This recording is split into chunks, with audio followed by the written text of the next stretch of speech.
Welcome back to the table, everyone.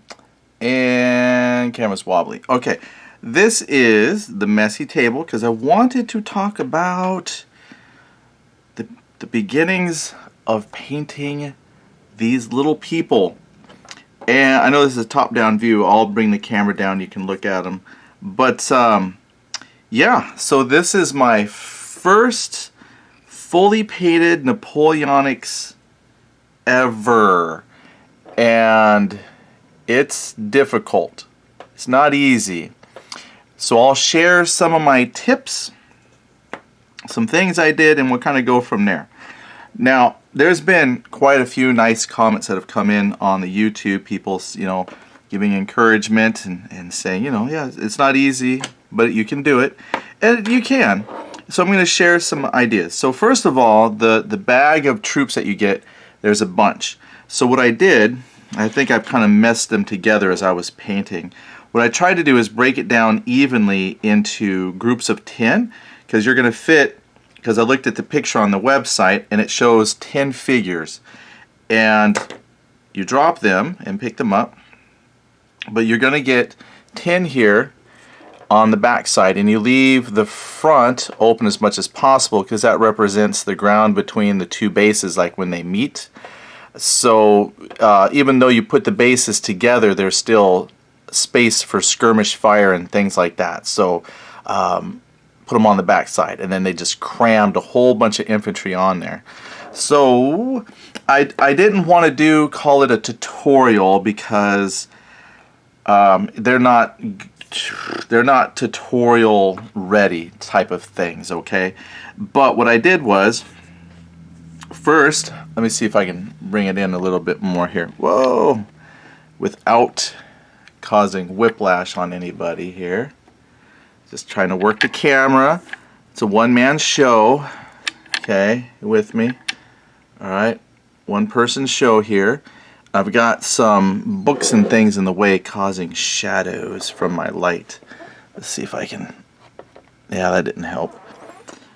So you can see I need higher up light. Anyway, what I tried to do was break them into groups of 10. So I do know there was a drummer, and there's one flag bearer, and then there's a leader, I'm assuming, some sort of commander with his sword, and then you're going to have 7 line. Now, I've noticed, and I didn't do a very good job of this, they all kind of look the same, but there are a couple guys with a little bit higher shako, a little thing on their head, and I didn't quite notice that at first. So you can set it up to where you have like fusiliers, some chasseurs, or carabiniers. I'm not sure if you're saying those right. I'm working on it though. I want to get those pronunciations down one day. So I should have 7. So yeah, 1, 2, 3, 4, 5, 6, 7. And that'll be a base. So I was trying, and I've mixed them all together. I'll have to go back and fix them out. So what I did was I said to myself, I don't have to paint all 400 miniatures or 240 that come in here, but I can do a base. Okay, that's great. I can do a base. So that's what I did. Now I did paint the flag bearer first by himself just to kind of get a feel for what colors to use. And it's a lot of blue. So here's the colors I use. Again, not a tutorial. Maybe one day we'll paint one together. But first thing I did was I base coated them white. So we did a batch. I did the one figure first to get what I wanted. Once I had that down, I tried the batch system, which is paint one item, the same item on each one. So you'd like do all the bayonets and then all the hats, all the boots, kind of a thing. So everything got a base coat of white, and sometimes the order kind of changed up a little bit, but I did do contrast. I guess that's Talisar blue. Contrast Talisar blue. That's what I used for the French coats, and it's actually not that bad. when it's in the bottle, it looks kind of like the color in the book, the template, the color guide. But I think that's going to show up really good on the table. So it's a nice bright blue. I think it will show up really nice on the table. Then I did for some of their plumage, their shakos. Now I noticed that there's different colors of shakos and things based on unit positions, things like that. You know, so if you're really that into it, great. So I got some options here. The yellow, I did contrast Yandan yellow, or some of them got, this was a contrast paint, this was a base paint, some of them got corn red, and some of them got a contrast paint of Dark Angel green. That's a really nice green. Now, one thing I noticed in the color guides, which this might be way zoomed in here, not too bad, try to do like the shoulder epaulets and things like that. I tried, but they're on there. Yeah, unfortunately the light doesn't let me show you very well. I'm not sure I'm happy with the way it turned out, but it's there, so maybe I'll keep doing it. So some of them got red, some of them got that yellow, some of them got green. So by mixing up some of those colors, I tried to represent some of the different types of units that would be within that. You know, so there's some grenadiers, some fusiliers, you know, the drummer. The drummer his jacket didn't quite get as fancy as the other guys, because I think maybe over time as I get used to painting a lot of these people and I get used to painting and seeing the details, it'll be easier for me to pick out the details and slap some paint on them. So for now they're just getting broad colors. Now I would say though, if you're playing in a larger scale, 28 or something like that, you could really hit the details from the color guide. But for now in this scale, my eyes and yeah, my eyes and my skill, I'm not hitting those details very well. But, oh, there they are. They're painted. I'll just put them right there. Yeah, pretty good. Alright, so that's the color so far. So that was like the shakos and their little shoulder things. For the skin, this Guilliman flesh, this is really good. I like this one a lot. I've used this on a lot of other figures for other games, and I think this does a great shading on flesh. If I could pull you in, again, I don't have very good light on here, but I think it does fantastic on their faces and their hands. So this is a super good contrast flesh.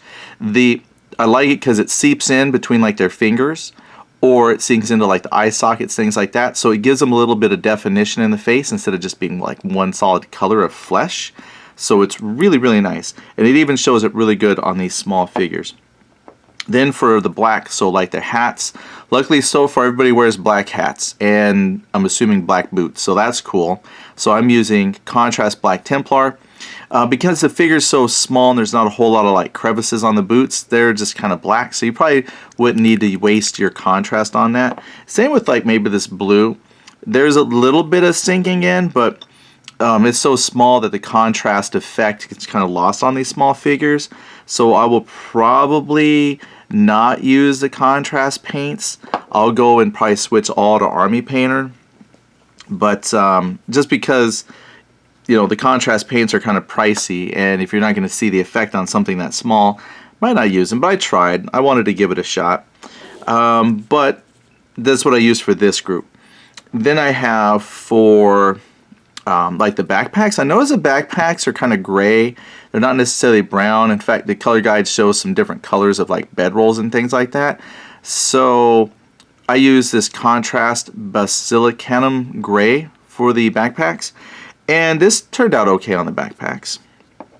Then, for some of the other leathery type items, I did use, on a couple of things, I have some Space Wolves Gray that I use, but very little. And a couple other items I used a little bit of contrast for Skeleton Horde.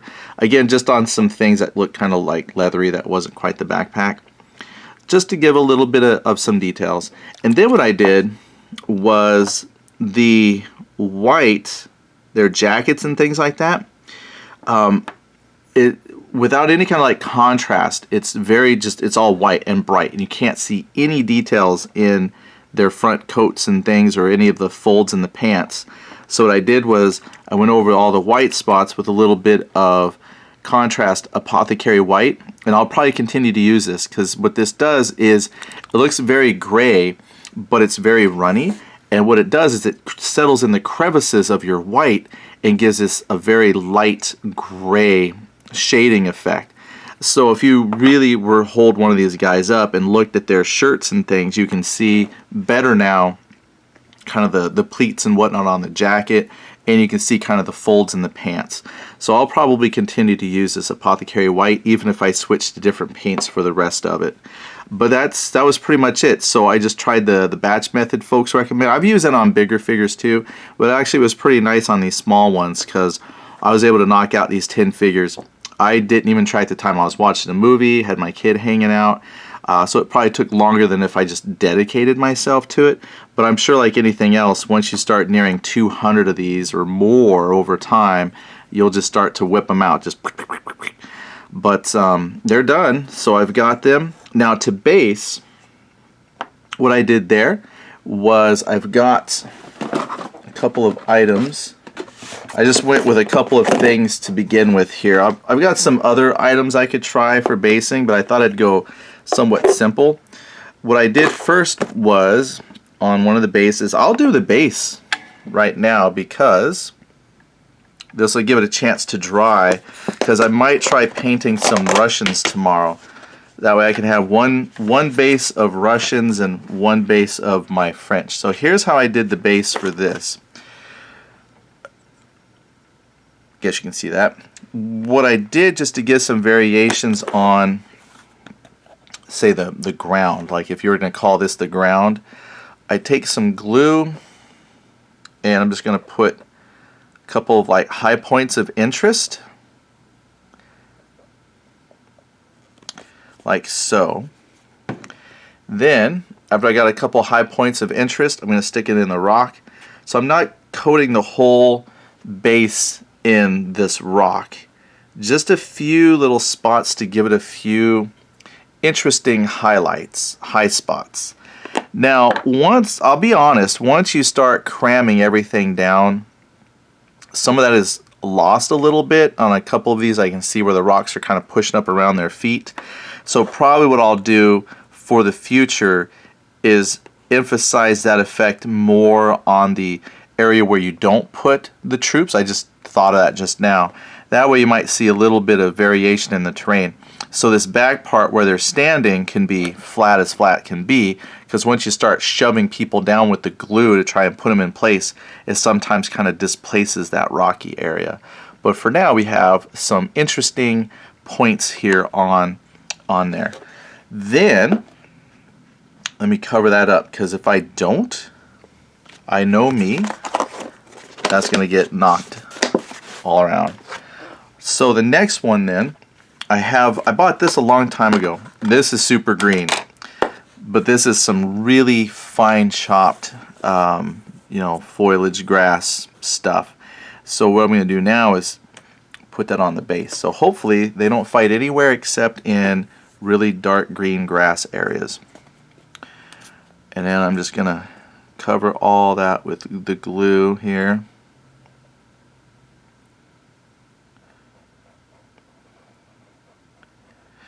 And I just want to get some good coverage even on those high points, because again, that's going to make like little grassy hills for these folks.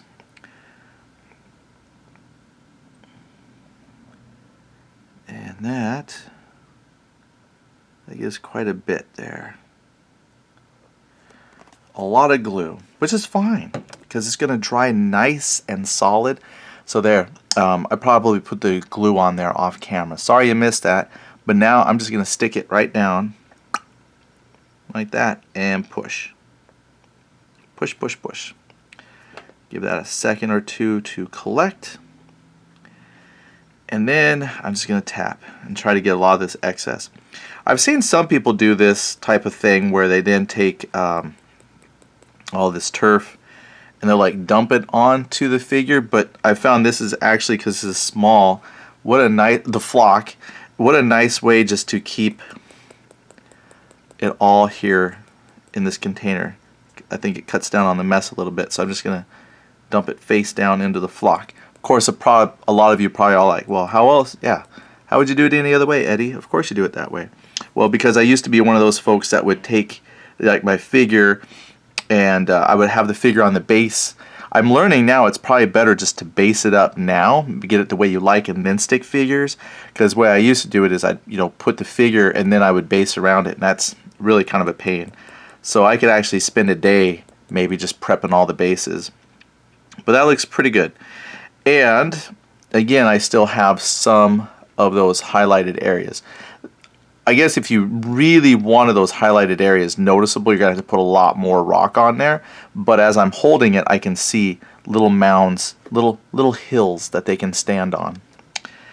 All right. So again, I'm going to cover that up because I will sneeze or something and it goes everywhere. Now, I'm running low on this, and I wish I knew where I got this, and I thought I had more somewhere else. I think I do. I just had to find it. But this is some grass that I got. It was like model railroad grass that kind of came in a couple different sizes. And I actually just cut it down a little bit more and included some other stuff in there to look like leaves and whatnot. But now instead of just having just a flat all green, what I can do now, same thing. Now this here probably, it works better if you let this dry a little bit more, because now when you try to add glue, it just kind of, it makes a little bit of a mess. But what I'm going to do is put most of that, well, I can just kind of just go along here. The nice thing about this Elmer's glue is when it dries clear. It just kind of fades away. So now I've got some spots that I'm going to have a lot of tall grass. Shove it in there. And again, get my excess off. And that gives a lot of variety. And each one of these is going to be different, just like any base that you do, they're all going to be unique and different. So if you don't like the way this one turned out, well, make another one. But now I've got some tall grass, I've got a lot of short grass, some taller types of grass, a little bit of variety. But now that base will have plenty of time to dry, because by the time I get around to painting all the other figures and then straight, putting them on here, this will be nice and dry. So that's a base. That's all I did for the basing. I'm sure I have, like I said, some other grass and static grasses and things I could use. I just couldn't find them immediately, but I'm sure once I find some more, I'll have more variety. But for now, I have a couple bases that are the same. But that's it. That's how I did my first group. So I've got some French. This is the I appreciate all the pronunciation help y'all given. And I think someone said this is pronounced lean. I was calling it like ligne. I don't know, but I think it's lean for line. So this is some of the lean troops, the line troops that I did. And I'll probably, since I have these organized in groups of 10, what I'm probably going to do is, I found some of my little GMT Wargame baggies. So I'll probably take these, now that I separated a bunch out, I'll just put like a group of 10 in here. Then I can do the same, separate out some of the Russians. That way, like I said, I think for me it would, it's one thing to paint all the French, but I would like along the way for the French to have something to fight on occasion. So I'll probably alternate. Do a base of French, do a base of Russians. Now the nice thing is, I think the Russians are going to be pretty much done in the exact same way, except instead of using the contrast blue for the uniforms, I'll probably be using the Dark Angel green. It's a really nice green, and I think that's going to show up sharp on these little figures. It's going to make those green uniforms pop. But that's about it for now. So I just thought I'd give you a little painting update. 20 minutes, a little bit longer than a little, but It is what it is. Thanks for watching, and you know, like I said, we're getting closer to doing some gameplay.